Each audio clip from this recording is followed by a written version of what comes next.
Pai Celestial. Nós nos encontramos aqui nesta noite para Te adorar. Já temos ouvido Tua palavra, louvado, cantado louvores a Ti, louvado. E agora queremos a ministração da palavra, mais ministração, porque nossa alma ama ser ministrada pela Tua palavra, ser ensinada pela Tua palavra, porque é através do bom ensinamento da Santa Bíblia que constrói nossa alma para Deus. É através do ensinamento mundano que constrói almas para o inferno, mas através do ensinamento cristão que constrói almas para o céu. Por isso viemos aqui para sermos construídos para o céu, para a vida eterna. Ajuda-nos, Pai, humildemente te pedimos, com o perdão de nossos pecados. Abra a palavra, o céu, o Espírito Santo, desça aos nossos corações e fale conosco. Com o perdão de nossos pecados te pedimos, em nome de Jesus. Amém. Amém, amém. Boa noite com Jesus, irmãos. Deus vos abençoe, continue nos abençoando na graça de Jesus. Vamos colocar em pé, vamos ler a Bíblia, Apocalipse capítulo 5. Estamos estudando a mensagem, o primeiro selo. Vamos continuar nesta noite. Para isso, vamos tomar Apocalipse capítulo 5.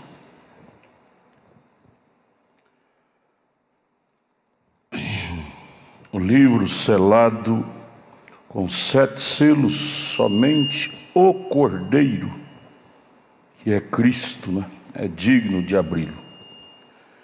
E vi na destra do que estava sentado sobre o trono um livro, escrito por dentro e por fora, selado com 7 selos. Livro da redenção. E vi um anjo forte, bradando com grande voz: quem é digno de abrir o livro e de desatar os seus selos? E ninguém no céu, nem na terra, nem debaixo da terra podia abri-lo, o livro, nem olhar para ele. E eu chorava muito, porque ninguém fora achado digno de abrir o livro, nem de o ler, nem de olhar para ele. E disse-me um dos anciãos: não chores, eis aqui o leão da tribo de Judá, a raiz de Davi, que venceu para abrir o livro e desatar os seus 7 selos. E olhei, e eis que estava no meio do trono e dos 4 animais viventes, e entre os anciãos um cordeiro, como havendo sido morto, e tinha 7 pontas e 7 olhos, que são 7 Espíritos de Deus enviado a toda a terra. E veio e tomou o livro da destra do que estava assentado no trono. Jesus, abra para nós mais de Ti nesta noite. Com o perdão de nossos pecados pedimos, em nome de Jesus. Amém. Podeis assentar, irmãos. Abra para mim aquele eco do fundo, irmão, tá? Choco, choco. Nós vamos prosseguir aqui nesta noite, estudando esta mensagem. Deus abençoe o genro do irmão Lourinho, está aqui, sua filha. A mensagem, o primeiro selo, a partir do parágrafo 27. Vamos prosseguir no parágrafo 27. Você que não trouxe a sua, preste bem atenção na leitura e você vai ser abençoado. O profeta disse: e agora descobrimos que estas coisas que eram misteriosas, o Apocalipse, não é?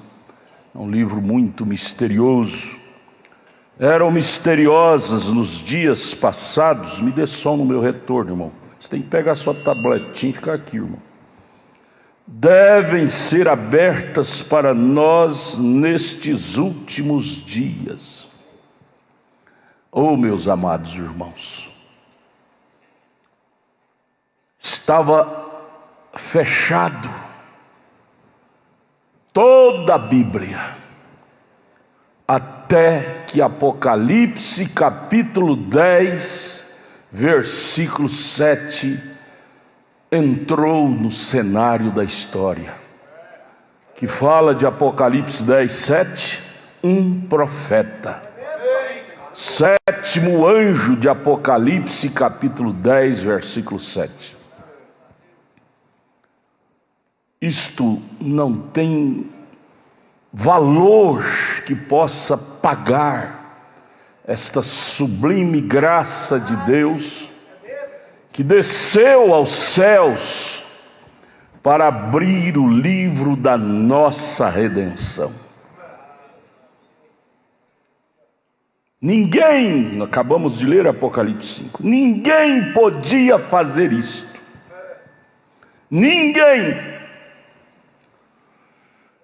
Deus, olhando do céu para a terra, e viu que todos nós, seres humanos, estávamos enclausurados, sem chance alguma de redenção. Livro fechado. Livro aberto fala redenção à vista. Livro fechado fala não redenção à vista.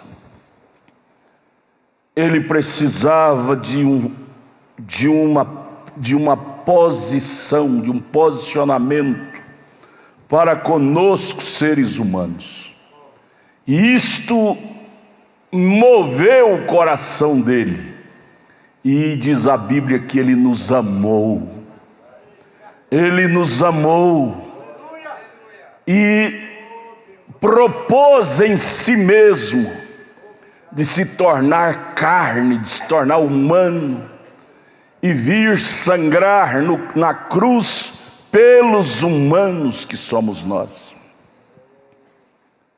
E então enviou, depois de 2000 anos, lá no Calvário, há 2000 anos atrás, ele rompeu o livro que estava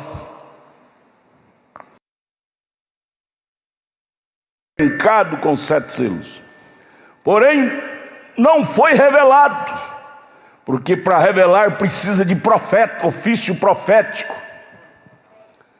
Ficou aberto, o propiciatório aberto para a redenção de todos. Porém, a revelação do conteúdo do livro só foi aberto agora com a manifestação de Apocalipse 10, 7, através do mensageiro profeta que viria com esse ofício exclusivo para abrir, revelar o livro, o conteúdo do livro para nós.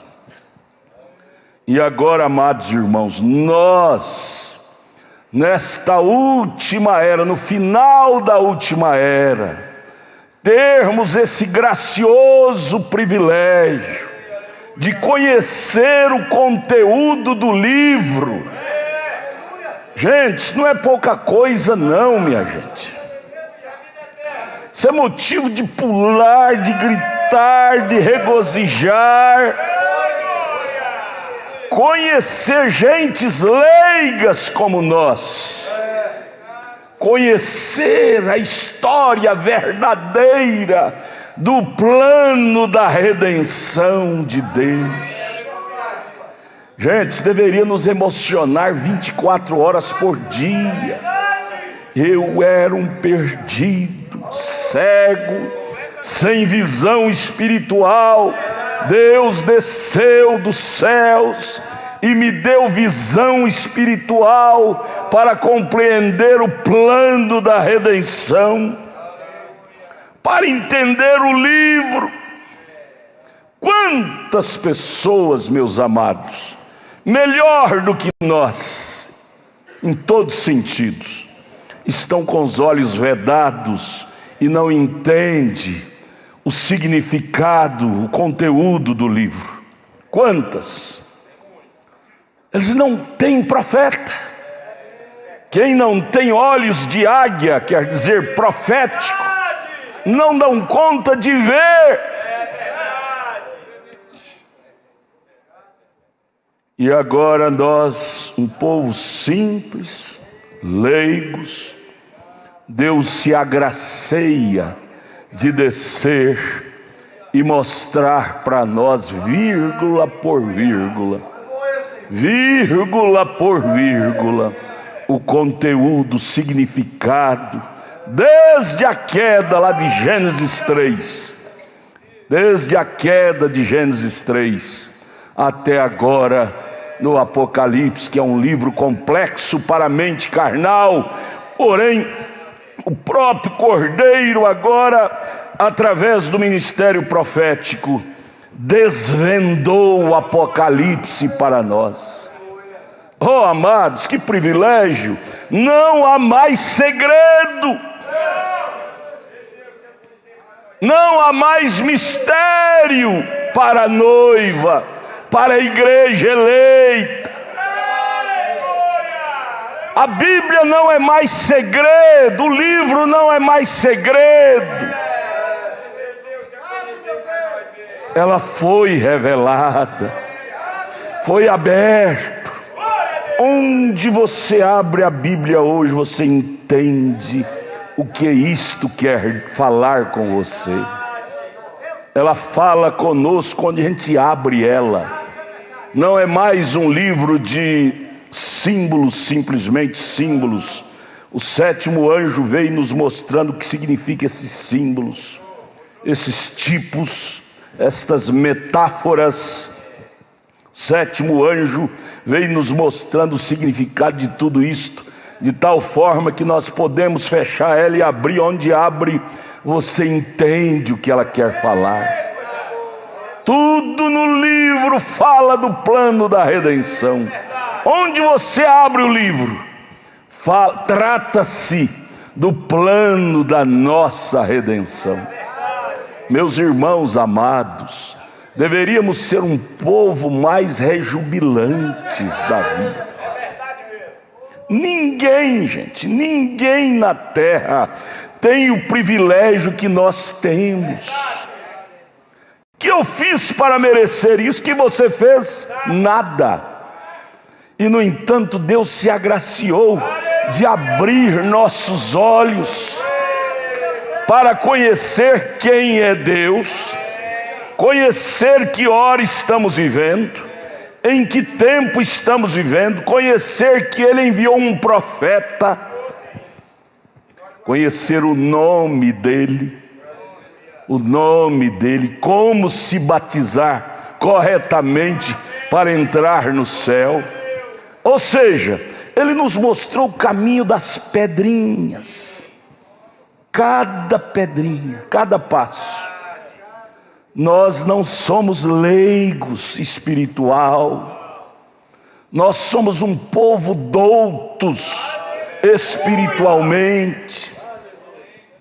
Uma pequena criança desta revelada é igual Jesus com 12 anos, pode corrigir mestres religiosos, porque a revelação veio e abriu nossos olhos espirituais. Mas vamos voltar ao 27. Meu retorno está ruim ainda. E agora descobrimos que estas coisas que eram misteriosas nos dias passados, devem ser abertas para nós nestes últimos dias. Não há 2000 anos atrás no Calvário. Lá foi rompido os selos, que estava lacrado o livro. Mas revelada só foi agora nesses últimos dias. 28. Agora descobrimos também nisto, que tão logo João ouviu aquele anúncio para o parente redentor vir e fazer suas reivindicações, não havia ninguém que pudesse fazê-lo. Gente, não cabe, não tem espaço na Bíblia para ninguém bater a mão no peito e dizer: eu sou melhor do que fulano, eu sou digno, eu sou melhor do que Beltrano ou fulano. João, acabamos de ler em Apocalipse 5, chorou por não ver ninguém. Ninguém é ninguém. Ninguém digno de revelar o livro, de abrir o livro. Quem é o livro? O livro da redenção. Quem é este livro? A Bíblia. Nenhum homem no céu, nenhum homem na terra, ninguém debaixo da terra, ninguém nem mesmo era digno de olhar, olha, nem de olhar para o livro fechado. Apenas pense nisso, ninguém de modo algum era nem mesmo digno de olhar para ele, para o livro, para o Cordeiro, nem digno de olhar para o Cordeiro. Estávamos todos em uma situação destituída do programa de Deus. Irmãs, irmãos, e agora Deus desce lá nesse lixo onde estávamos e nos levanta do pó e nos coloca a sentar na mesa com príncipes, com o filho do rei. Gente, isso não é motivo de dar glória a Deus, aleluia, e sermos agradecidos? Irmão, o que está acontecendo? Não está vindo aqui. Oh, amados, o que eu fiz para merecer isto? Nada. A graça proveu um Redentor para nós. Graça, graça, graça. A graça proveu um Redentor para nós. 29. E João começou a chorar. Ele sabia que tudo aquilo, então não havia nenhuma chance para a redenção. Tudo havia falhado. Abraão, melhorou, irmão. Abraão estava destituído. Noé, Jacó, próprio Jó, se não viesse um Redentor, eles estavam todos destituídos. E vem o parágrafo 30. E rapidamente descobrimos que aquele choro parou repentinamente, porque foi anunciado por uma das 4 bestas, ou melhor, dos anciãos. Um dos anciãos disse: não chore, João, pois o leão da tribo de Judá, quem é esse leão? Cristo, tem prevalecido.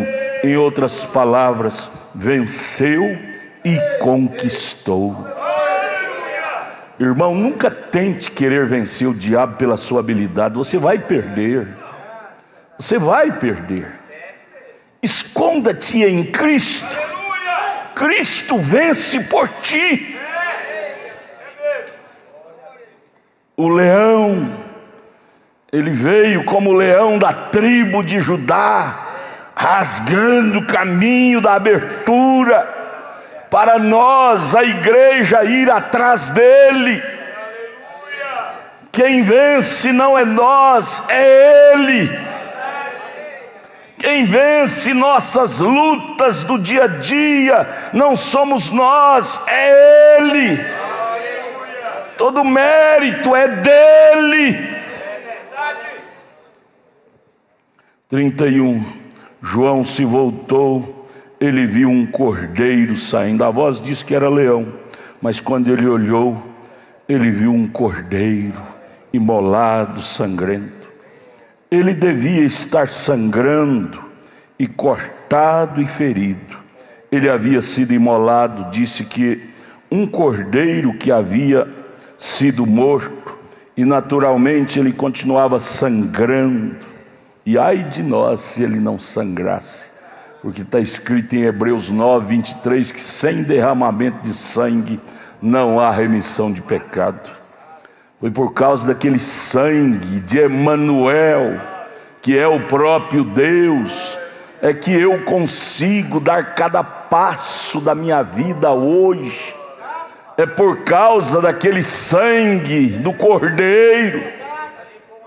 Se você está aqui, irmão, pode ainda continuar a ser um marido fiel à sua esposa, uma mulher fiel ao seu marido.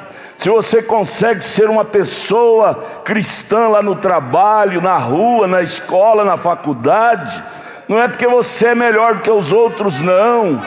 É o Cordeiro que te defende. Cristo é que parou na brecha e para 24 horas por dia por nós.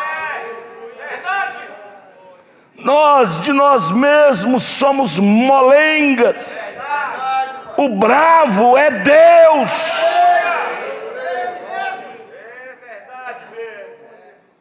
Se você ferisse, arruinou de novo, irmão. Estava bom, o senhor mexeu.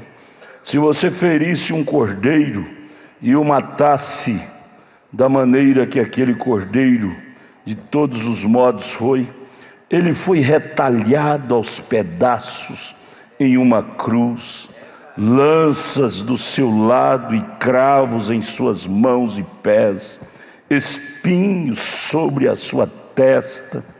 Ele estava em uma condição terrível. Ele teve que descer para que eu pudesse subir.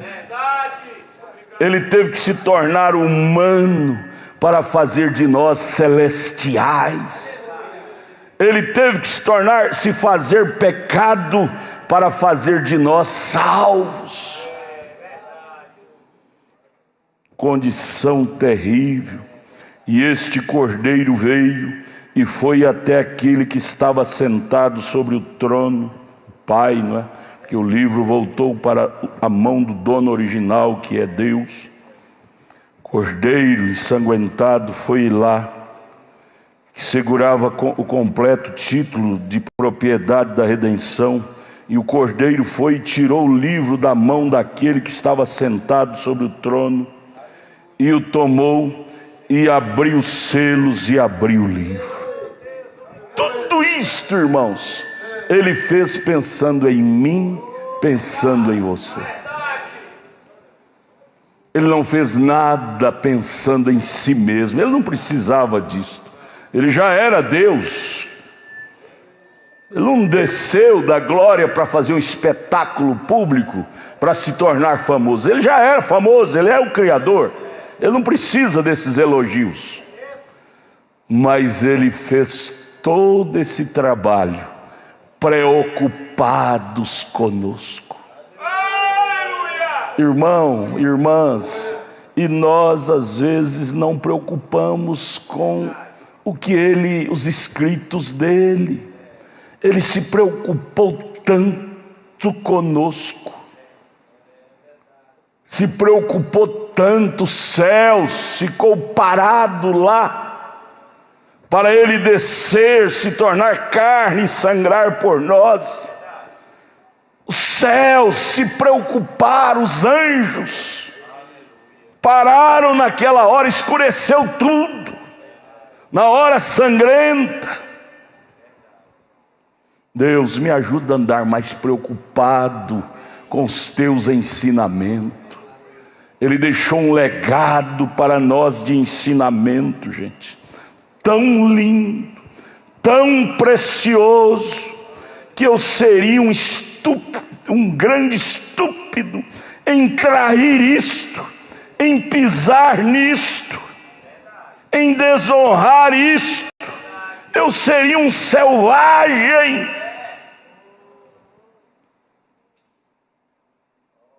Ele não veio para fazer um espetáculo público. Ele veio e foi para me salvar desse caos. Aí vem o 32, e então o que aconteceu?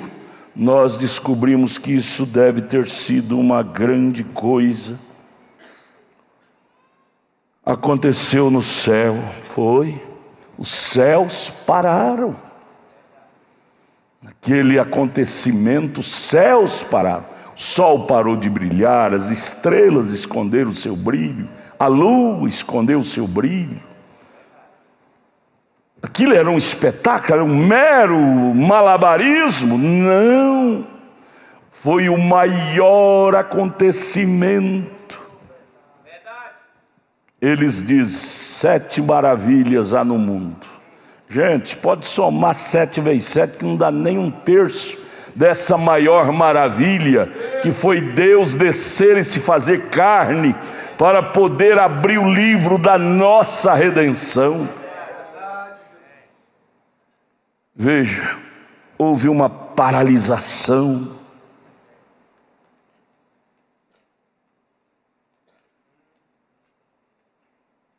Pois os anciãos e os 24 anciãos e as bestas e todos no céu começaram a clamar quando viu aquilo, clamando, dizendo: digno, digno. E eis que havia os anjos e derramavam as taças das orações dos santos. Os santos sob o altar gritaram: digno és tu, ó Cordeiro, pois tu nos tens redimido, e agora tu nos fizestes reis. Irmão, irmã, de um João ninguém como éramos, ele nos pega e faz reis. Gente, isso não é pouca coisa não, irmão. Isso não é conversa mole não. Ele te fez rei. Aí você pergunta: pastor, o que é isso? Rei para reinar. Reinar sobre pessoas? Não, reinar sobre espíritos, sobre demônios. Não é para reinar sobre pessoas, pisar em cima das pessoas, massacrar pessoas, desqualificar pessoas. Ele não nos fez reis para humilhar a ninguém. Ele nos fez reis para governar sobre demônios, sobre espíritos. Se você acreditar, minha irmã, em quem você é, o que Ele fez de você, Ele te fez rei. Rei quer dizer aquele que domina. Se você acreditar no que você é, demônio nenhum conseguirá mais fazer você cortar seu cabelo, colocar maquiagem, usar essas roupas sensuais. Demônio nenhum conseguirá fazer você colocar cigarro na boca, irmão. Porque Deus te fez rei, e rei não é governado, rei governa. O problema é que nós perdemos nossa identidade.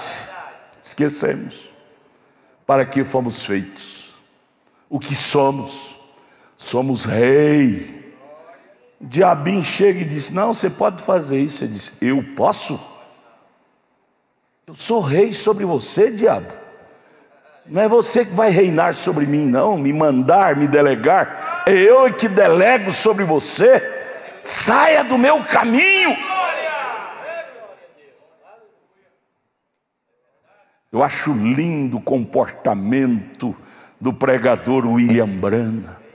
Ele chegava no púlpito assim de uma forma tão simples, singela, porém revestido de uma autoridade tão grande, que endemoniados já começavam a esconjurar, doentes eram curados, porque ali estava rei, naquele homenzinho, baixinho de estatura, mas ali estava o ofício de rei sobre ele. E o que ele veio fazer para nós, irmãos? Veio nos conscientizar que nós também somos reis. Irmão, o senhor está mexendo aí, está ruim. Tem hora que melhora, tem hora que fica ruim.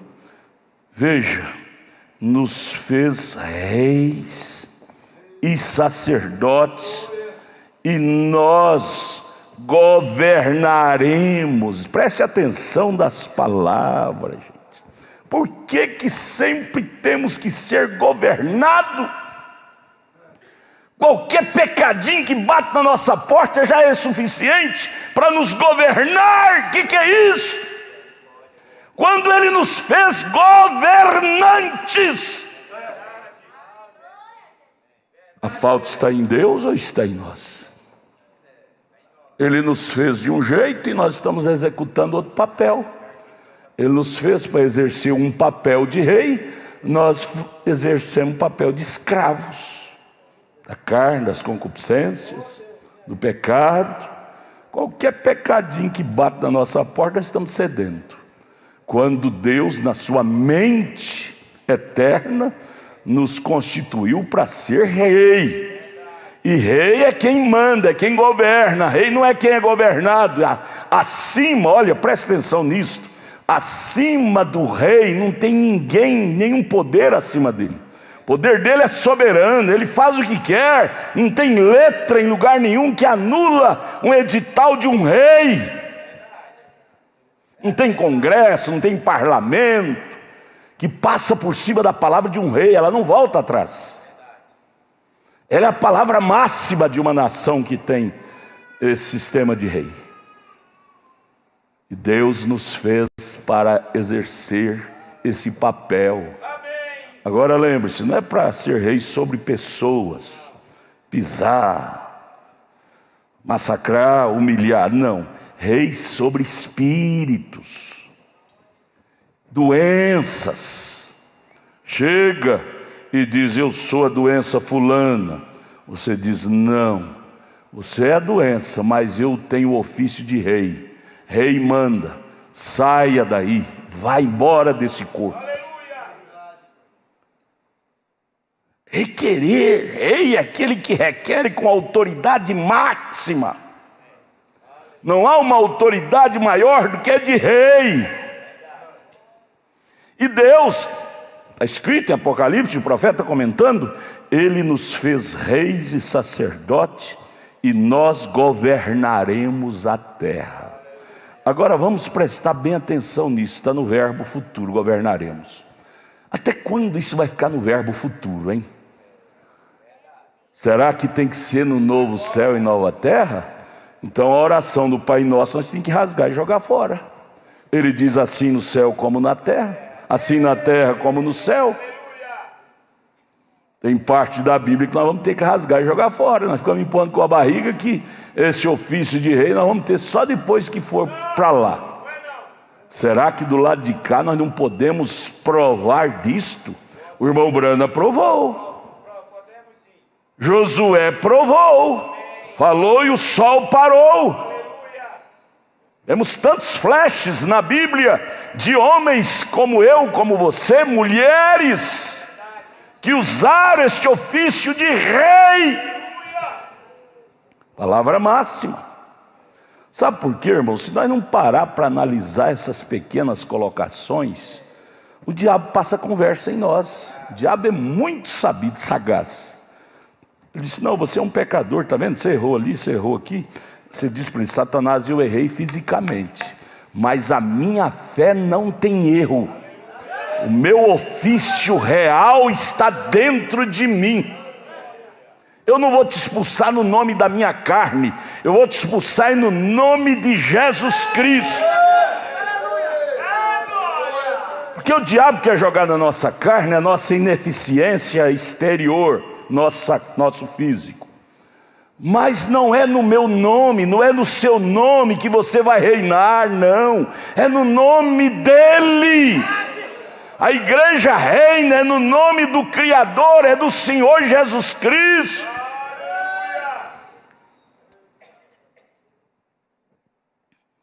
E agora tu nos fizeste reis e sacerdotes, e nós governaremos a terra. Oh, que coisa! E assim foi quando ele abriu aquele livro, há 2000 anos atrás. Ele delegou a nós. Está escrito lá em Mateus 28, 18. É-me dado todo o poder nos céus e na terra. E Atos 2, 39, ele disse: isso não é só para mim, é para vós, para vossos filhos, para aqueles que estão longe, e a tantos quantos Deus nosso Senhor chamar. Foi dado a ele, Mateus 28, 18, é-me dado a mim todo o poder no céu e na terra. Atos 2, 39, e eu delego a vocês. Amados, queridos irmãos e irmãs, nós não estamos num lugar fraco, gente. Nossa religião não é fraca. Nosso evangelho não é fraco, nossa doutrina não é fraca. Nós estamos estabelecidos espiritualmente falando, doutrinariamente falando, em uma rocha segura, inabalável. Mombrana desesperou demais, ele batia na cabeça e dizia: Deus, faça com que a igreja entenda o que ela é. Faça a igreja entender o que ela é. O dia que a igreja entender o que ela é, ela se tornará um exército invencível do Deus vivo na terra. Nada barrará esta igreja espiritualmente falando. Nada.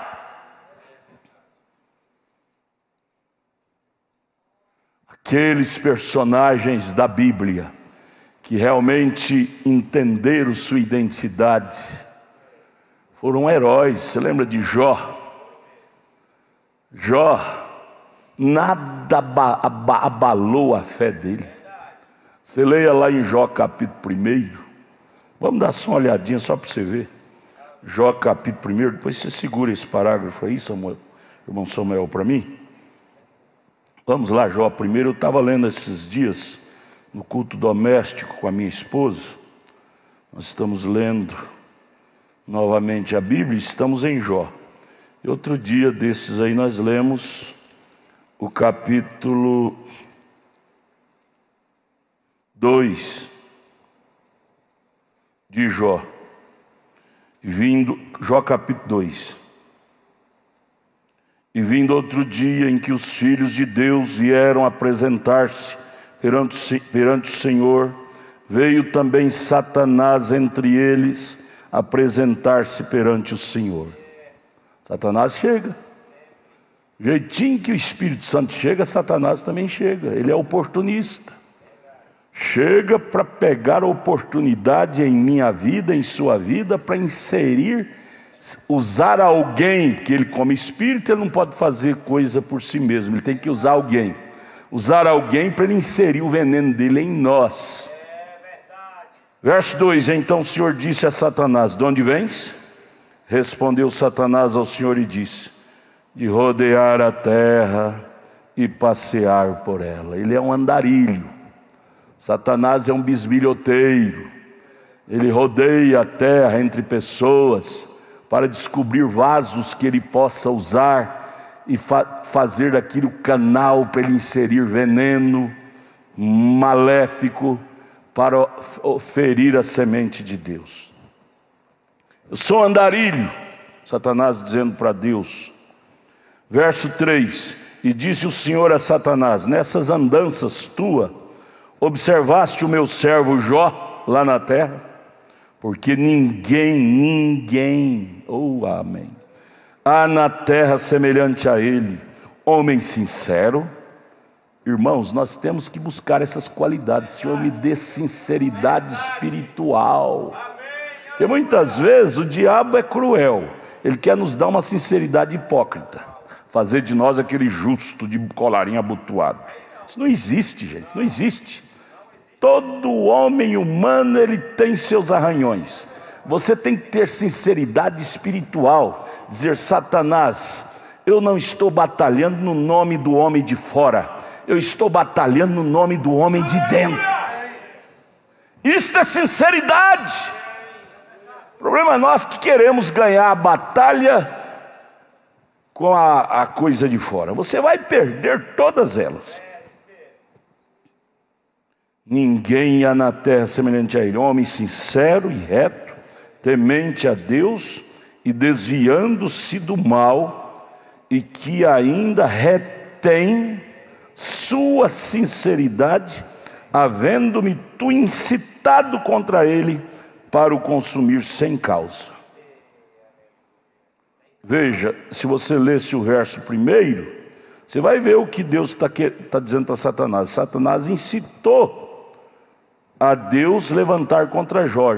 Deus disse para Satanás: vai lá, toca em tudo que ele tiver, só não toque na sua alma. Aí você vê que ele matou seu gado, seu rebanho de camelos, seus filhos, queimou sua fazenda, acabou tudo. E aí no verso 3 do capítulo 2, Deus disse para Satanás: você está vendo meu filho Jó? Você, Satanás, me incitou, me pediu para que você tocasse nos bens materiais e físicos dele. Eu permiti. Veja que ainda ele mantém sua sinceridade para comigo. Você sabe por que Jó conseguiu manter sua identidade cristã? Porque Jó sabia quem é que estava dentro dele. Ele sabia que ele era rei. Irmão, o dia que você perder essa identidade, esquecer quem é você, qualquer probleminha vai te tirar da fé, da igreja, da comunhão. Por que esses problemas devastadores? Você lê depois Jó primeiro, quando você chegar na sua casa, perdeu tudo, tudo. Era um milionário e por fim perdeu até a saúde. E Deus pôde dizer para Satanás: ainda retém sua sinceridade, havendo-me tu incitado contra ele para o consumir sem causa. Por que Satanás conseguiu manter a integridade? Porque ele não perdeu a identidade de quem era ele do lado de dentro. Do lado de fora estava todo chagado, leproso. Perdeu tudo, bens materiais, gado, filhos, tudo. Mas do lado de dentro ele não tinha perdido nada. Jó perdeu tudo do lado de fora, mas do lado de dentro ele não perdeu nada. Nada. É assim mesmo. Isso equivale, gente. 1 Coríntios 15:50 diz que embora essa carne do lado de fora vai passar. Vai passar. O que você não pode deixar perder é o seu homem interior. Verso 4. Então Satanás respondeu ao Senhor e disse: pele por pele, e tudo quanto o homem tem dará pela sua vida. Estende, porém, a tua mão e toca-lhe nos ossos e na carne, e verás se não blasfema de ti na tua cara.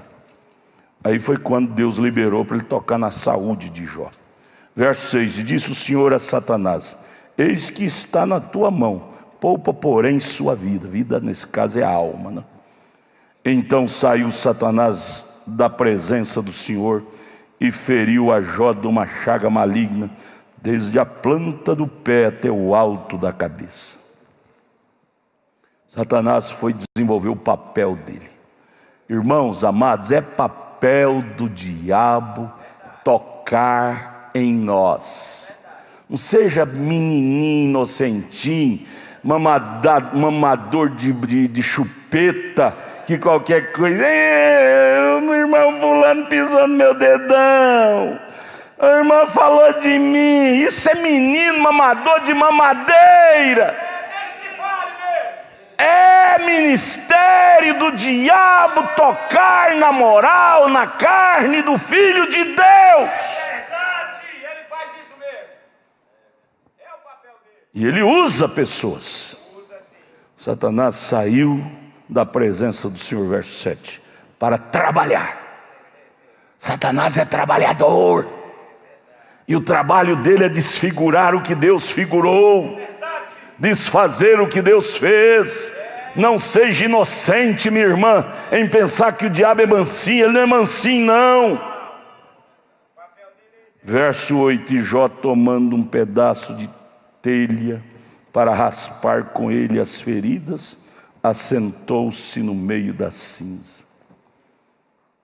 Firme espiritualmente Jó estava, firme espiritualmente Jó continuou.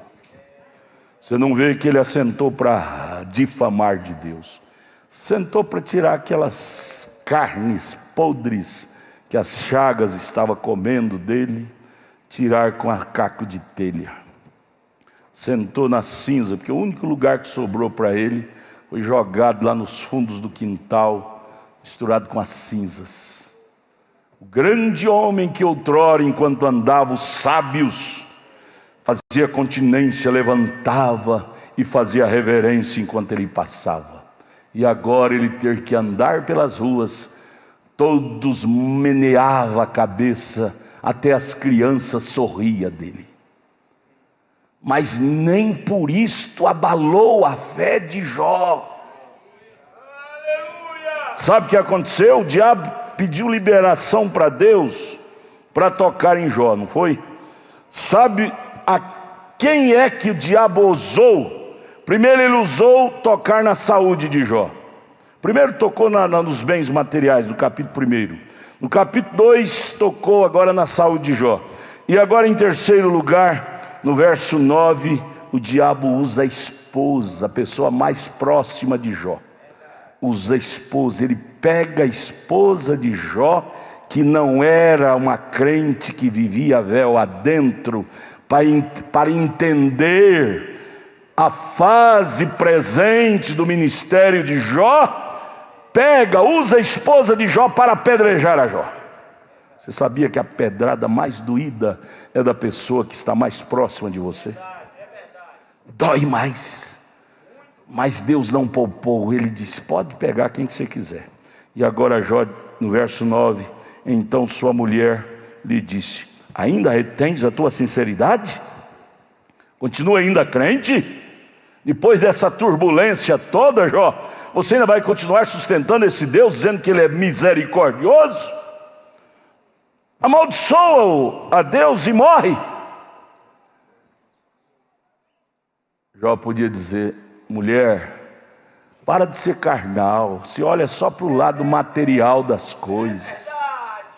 Misericórdia de Deus não é medida com bens materiais, é com bens espirituais. Eu era um perdido, ele me salvou. Isso é misericórdia. As coisas naturais vêm, passa, é sempre assim. Mas a coisa espiritual é o bem maior. Como eu posso amaldiçoar um Deus que me fez rei?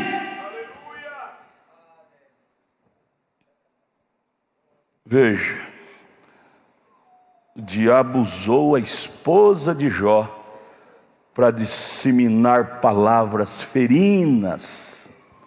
Mas eu acho lindo foi o equilíbrio de Jó. Ele não divorciou dela, ela saiu do caminho dele. Você nunca mais vê falando de esposa de Jó. Eu creio que aquela renovação que Jó teve lá na frente, a mulher dele não estava nessa segunda fase. Ele foi renovado, teve filho. Uma velha não geraria mais filho, ele teve muito filho. Deus tirou ela do caminho, mas sem Jó divorciar dela, sem Jó chutar ela. Deus se encarregou de tirar ela do caminho. Não te preocupe, irmão, não queira você querer consertar a coisa pela sua mão, não. Se tem que sair do caminho, Deus tirará. Seja cristão autêntico, somente isso. Não brigue, não tente limpar você o caminho. Talvez Deus pôs aquilo como uma bênção para você. Como Zípora se tornou uma bênção para Moisés, para domesticar o mau gênio que Moisés tinha. Sabe lá se a mulher de Jó não fez, foi domesticar também mais o seu gênio. Jó não pediu divórcio, mas ele disse, como fala qualquer doida, assim falas tu.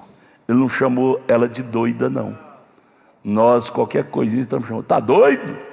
Não, Jó não falou isso. Ele disse, como fala as doidas? Tu falas, está imitando elas.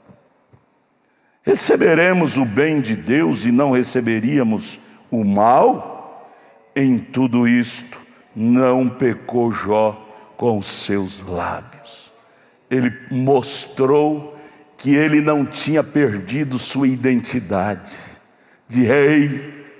Dominava o inimigo em quaisquer circunstância que ele enfrentasse na sua vida. Dominar o diabo quando tudo está bem é fácil, gente. Eu quero ver na lepra você continuar sustentando o cristianismo. Mas se essa consciência perseverar em você, quem é você? Você é rei. Você vai manter o equilíbrio, a identidade, na altura, na baixeza, em quaisquer fase que você enfrentar. Você vai se portar como crente Jó. Aleluia. E aí, por último, no verso 11, o diabo entra nos 3 amigos de Jó. Você sabia que às vezes tem amigos que são amigos só entre aspas? Vêm para bisbilhotar a sua vida, para depois te meter o punhal nas suas costas. Tem segredo que você não pode estar contando. Aliás, não deve contar para ninguém. Mas contar para determinada pessoa, ela vem com aquele semblante de dó. Tadinho, eu vim te visitar, irmão Jó. Fiquei sabendo da desgraça, da doença, do que aconteceu na sua fazenda. Eu vim cá para te trazer palavra de consolo. Palavra de consolo? Veio para conhecer melhor o quadro, a história negra, para depois começar a disseminar palavra cruel contra Jó. Jó, você pecou. Jó, você... Sabe? Veja o verso 11. Ouvindo, pois, 3 amigos entre aspas, amigos de Jó, todo esse mal que tinha vindo sobre ele, vieram cada um do seu lugar, um de cá, um de lá, um de lá. Vem de longe, igual o urubu. Sente o cheiro da carniça, vem de longe. Há pessoas que sentem o cheiro da sua desgraça, fica sabendo de longe, liga, alô? Fiquei sabendo que aconteceu isso com você, é verdade? Estou ligando só para confirmar. Manda eles ir plantar batata. Melhor coisa é esta.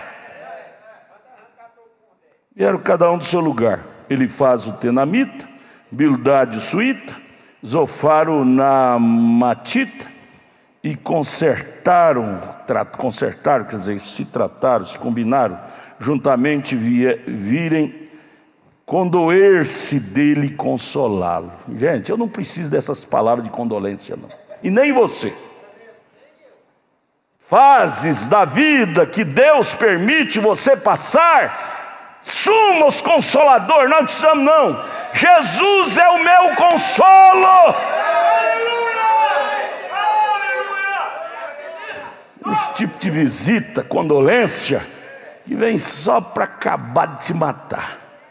Mexer no assunto. Quanto mais mexe no assunto, é igual mexer em cocô. Quanto mais mexe, mais fede. Condoer-se. Estou condoído, irmão fulano. Tem coisa que você vê hipocrisia na cara. Condoído. Como que se ele é bom. Como se ela é boa. Com dó do irmão fulano. Só para passar o fuxico para outro.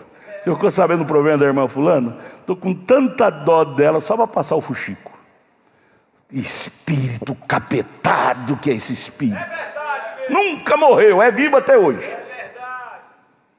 Veio para consolá-lo. Estou aqui para fazer uma visitinha para você. Fiquei sabendo que teve um probleminha você com a sua esposa, com a sua família. Vim cá para te ajudar. Tudo bem, existe visita cristã do Espírito Santo. Mas o que existe de aproveitamento carnal para te acabar de matar não está escrito. Verso 12. E levantando de longe os seus olhos, e não o conhecendo, levantar a sua voz e chorar. Chega a chorar. Rasgando cada um seu manto, que humildade hipócrita. Sobre suas cabeças, lançaram pó no ar. Estamos todos condoídos do nosso amigo Jó. Verso 13. Se assentaram juntamente com ele na terra 7 dias e 7 noites. Ficou esperando lá 7 dias e 7 noites, calado, chorando. Aquele choro de jacaré. Sabia que jacaré, antes de comer a presa, ele chora, derrama lágrima antes de bocar a presa? Assim estavam os amigos dele chorando 7 dias, 7 noites. E nenhum lhe dizia palavra alguma, porque viam que a dor era muito grande. Mas por que que no verso 3, verso 4, capítulo 4, você já começa a ver, ele já repreende a Jó, já tem coragem de abrir a boca. Por que que ele não ficou calado todo o tempo, orando? Eles conheciam Jó, era um homem sincero e reto. Agora vem aquele conselho, será que você não pecou? Não, irmão. Acho que talvez tem pecado oculto e sem confessar, viu, irmão Jó? Por que esse silêncio do verso 12 não permaneceu?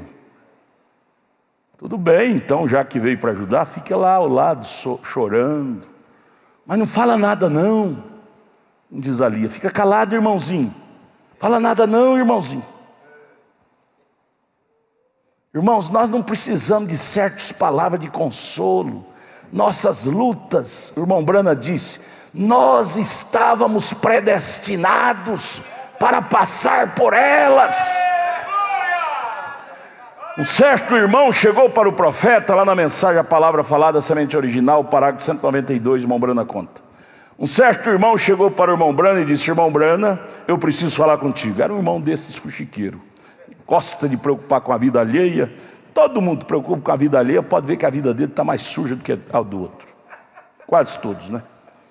O irmão Brana disse, eu não vou te ouvir. Ele disse, não, irmão Brana, nós precisamos conversar coisa referente à sua família. Na época o irmão Brana estava passando problema com os filhos adolescentes. O irmão Brana disse, eu não vou te ouvir. Sabe por quê? Porque se eu for parar para te ouvir, eu vou só caindo. Porque você vem falando verdades, como vieram esses amigos de Jó. Me colocando no canto da parede. Aí o irmão Brana disse, essas lutas, eu estava predestinado para passar por elas antes da fundação do mundo. Não vou te ouvir. É glória! Aleluia! Outro dia um irmão veio no escritório dizendo, pastor, passando um problema sério no meu casamento, mas todo dia chega irmão na minha casa com dó de mim, condolência, querendo saber detalhe. Eu falei, irmão, por que você não manda eles plantar batata? Eles têm a solução? Não tem. Quem não tem solução não tem direito de meter a cara, a língua. Bom, Brana fala isso na mensagem Hebreus 2, primeira parte, logo no início, Hebreus capítulo 2, primeira parte, logo no início ele diz, se você não tem a solução, você não pode entrar naquilo, senão você fica culpado daquilo. Mas surgem os santos salvadores da pátria. Ele faz, que era o nome deles, ele faz Bildade, Zofar, 3. Aí você lê no capítulo 4, ele faz, abre a boca. Capítulo 5, ele faz. E aí fica calado, depois o outro, lá para o capítulo 8, o Bildade já abre a boca. Aí você vai, no capítulo 11, Zofar já abre a boca. Tudo repreendendo Jó. Jó, você está errado. Irmãos, nós temos a palavra para nos repreender. Nós temos o pastor, a pregação. Nós não precisamos de laterais interferir nas nossas vidas, não. Viu, irmão? Nós temos diáconos oficiais para fazer visita para os irmãos que estão passando em necessidade. Não precisa de irmãozinho, irmãzinha e visitar o irmão que está passando luta, não. Nós temos os oficiais da igreja. Basta os problemas que temos, para que mais? Infiltradores. Mas o que eu acho lindo é o equilíbrio de Jó. Nem por isso Jó achou motivo para amaldiçoar a Deus. No fim ele vai dizer, nu saí do ventre e nu voltarei. Aqui capítulo 1, verso 21 e 22. Capítulo 1, verso 20. Depois que perdeu fazenda, animais, os filhos, morreu tudo. Ao invés de Jó levantar, rasgar os vestidos e difamar de tudo e de todos, vamos ler capítulo 1 de Jó, verso 20, 21 e 22. Então Jó se levantou, rasgou seu manto, rapou sua cabeça e se lançou em terra e difamou e adorou. Sabe o que Jó estava dizendo com isto? Senhor Deus, o Senhor o Senhor dedicou uma grande confiança em mim, que de acordo com 1 Coríntios 10, verso 13, está escrito lá que Deus não permite luta acima do que nós podemos suportar. Senhor, tu confirmou o ministério grande a mim. Se o Senhor permitir essa grande luta, o Senhor sabia que eu ia suportar. Então, Deus, deixa eu te adorar para adquirir força. Você sabia, amados? Cada luta que Deus permite, que nada acontece sem Deus permitir, que Deus permite em nossa vida, porque Ele confiou que nós venceria mais aquela.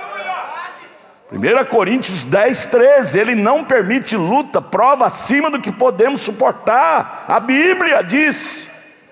Quando vier a luta, você diz: oh Deus, o Senhor me confiou uma barra pesada, mas o Senhor confiou, o Senhor sabe que eu vou vencer. Senhor, me ajude a lembrar que eu sou rei, e rei nasceu para reinar. Não me deixe abrir mão da minha identidade.